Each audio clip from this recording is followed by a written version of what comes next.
When the governor of Arizona lifted the state's stay-at-home order, people partied, pre-pandemic style.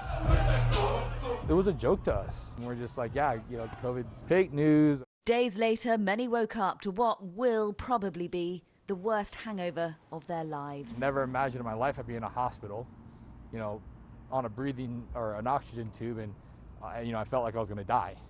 The bars and nightclubs have now been shut down again, the pumping music replaced by an eerie silence. But the damage has been done.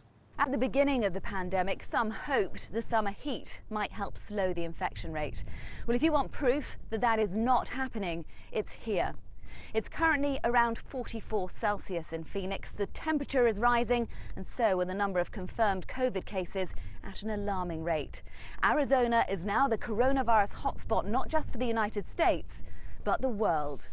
And yet people here are still queuing many hours for tests and waiting many days for the results. They're getting results back in 8 days. Well, the 8 days, that's not actionable information. You can't use that information anymore. If the person was infected with COVID-19, you've missed your opportunity to intervene and get them into isolation so they don't infect their family members and co-workers.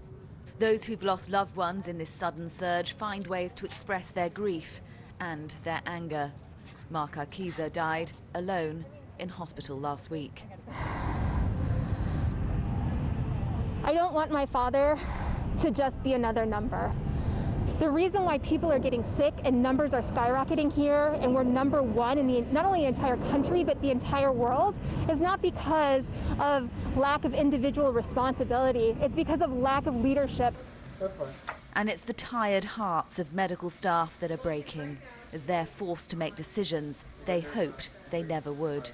Sometimes you just have to go into crisis mode, and what that means is basically having to triage, like in the military setting, having to triage who gets to get that resource and who doesn't. But if you have very limited resources and you know a bunch of sick patients need it, you have to pick and choose who gets that life-saving intervention. That's a horrible situation to be in. I've never had to be in that situation. Some hospitals here are now preparing to operate at up to 150% capacity.